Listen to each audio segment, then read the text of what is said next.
Spooked and lost their heads 17 points into the last quarter, and unfortunately the Brisbane Lions could not get it done at Adelaide Oval against Adelaide. A big win for the Crows, only their second win against a top 8 side.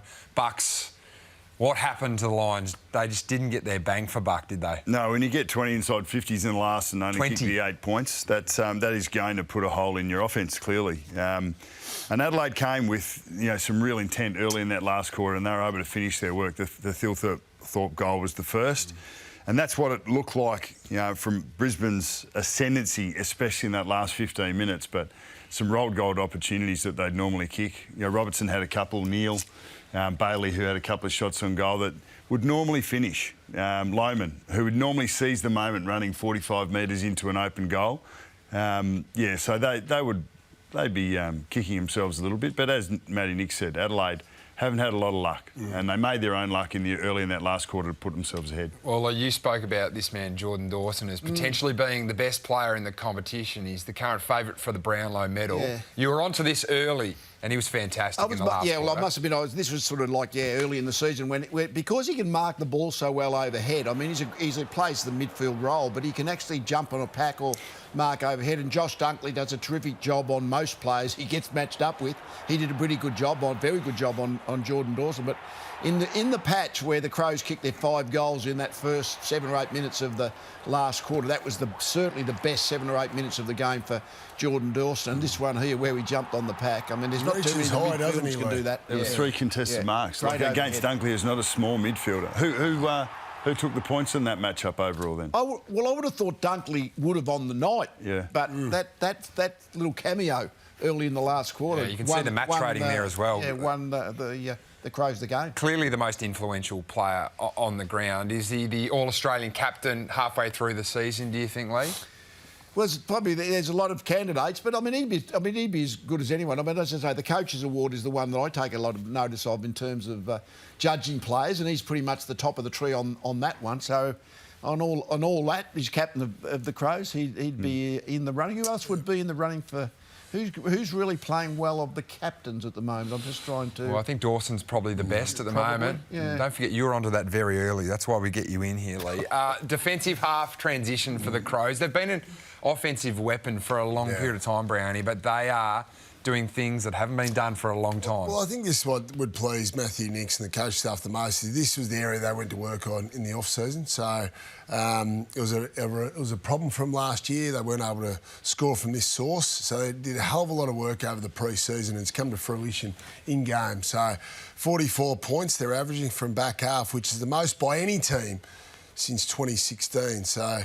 the pre-season training has translated to on-field action. I think they've got the best connectors in the game. We showed pre-game, like, you'd sort of want to have 2 high half forwards that great endurance, you run up, they help you defend and they get back on it. They've got 4.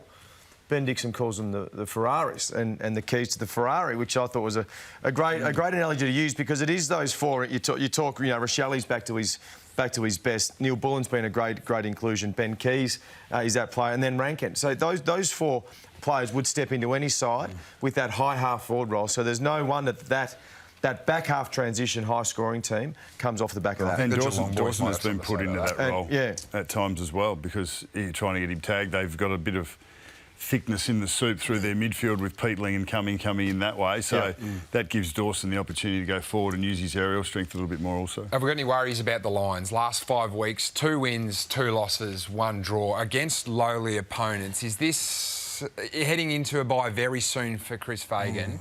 Here in the post-game, that is a game that we should have won. Yeah, should have won. Is there some Brownie alarm walks bells inside here? the club, so he's got the inside word. Oh, well, Lee's on the board. So I know less than the art of deflection. Board level, Lee. That's a drop-off. I won't change, my thoughts from what I said pre-season was the question won't be answered about Joe Daniher's absence or loss until September, when the whips are cracking. And obviously at the moment now, how much can you associate that with Joe Daniher? I think you can associate it somewhat. But we won't know the answer until later in the year when the contested footy really heats up. They have an interesting situation. Like, they've won 80% of their games, but only 60% of their quarters. So they have been really inconsistent within games, and therefore they still won most of the games. But that's why their percentage is quite low, and that's just sort of one of the challenges, I guess. I don't sometimes whether you wonder whether they've got a healthy enough fear of failure, like they get in front and think, "Oh, I'm probably going to win now." You know, that thing that goes into the recesses of your mind, that little man that because it's certainly jumps on happened your quickly. shoulders. Did three-quarter time, 16 points up in the wet. In the wet. You thought, they're home here, and then Adelaide just went bang, bang, bang, and they were back into it. Well, we spoke about the coaching challenges. Chris Fagan, what's the challenge over the back half for him to this group? Back-to-back is so hard to do. Yeah. Well, I mean, all the coaches have got the equal challenge, but one of the things I think is the greatest challenge is the living in the moment concept of the total focus on the here and now. Like all clubs, come Monday night, pretty much, the last weekend's gone. We're now thinking about the training and what we're going to do next week. So each coach has a slight challenge of that space for himself and his team. So Chris Fagan, coming off the premiership, is always a challenge for the coach because, to actually live in the moment, because they came off such a high bar at the end of last year, particularly the Lions, who had their best game of the year in the grand final, and they come off that. And they've been playing really well, but they're sort of like being in spurts. And I'm not sure whether the challenge of living in the moment is being embraced as much as you would like. Are you hyper alert about complacency? No, it's not complacency. It's concentration and focus that can waver a little bit from what you want to be every second. You know, it's like when you're playing every second of the game, every minute of the game, not looking sort of to last week or last quarter, but living in the moment. And that concept, when you're coming off a premiership, can be a little bit more difficult, I think. Anyway, that's maybe... But that's a good challenge, to be honest, because you're coming off the premiership last year. But just another couple. Alistair Clarkson is the opposite end of it. Because, I mean, obviously your team at Hawthorn, Geordie, I mean, for a few years they hardly got beaten, won all the premierships. I mean, you're the top of the Mount Everest in coaching and you're getting used to winning. You're 2 out of 3, you never gets any better than that. Now you're struggling to win 1 out of 3 at North Melbourne. I think that would be a real challenge for Clarko, and it's the same challenge for his team at North Melbourne, to actually live in the moment when you're struggling, you know, and then your role-playing mantras get all mixed up because you're just not getting justification by winning enough. But potentially because it hasn't happened quick enough as what he may have thought. It's just difficult. Well, his coaching history is a difficult thing to actually be able to live in the moment at North Melbourne. He might be doing it, you know, really well, but the coach has to do it for the team to do it. But Ken Hinkley, now, I don't know... Is this the hardest job in AFL at the moment? I don't know how he's keeping his sanity. When you know it's in your last year, Bucks, I mean, if you know it's your last year, as opposed to, OK, you might be the last year of your contract, but you think, I might well be coaching next year unless I'm going to pull the plug at the last minute.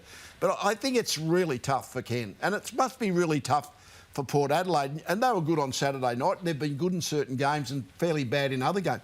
Living in the moment is something they're not conquering. And really having a coach who knows he's in his last year, in his last half season, certainly doesn't help that. So I always think, you know, I wouldn't like to be in Ken Hinkley's shoes. That is a really tough one. I don't think many would, but Josh Carr will find himself in them next year.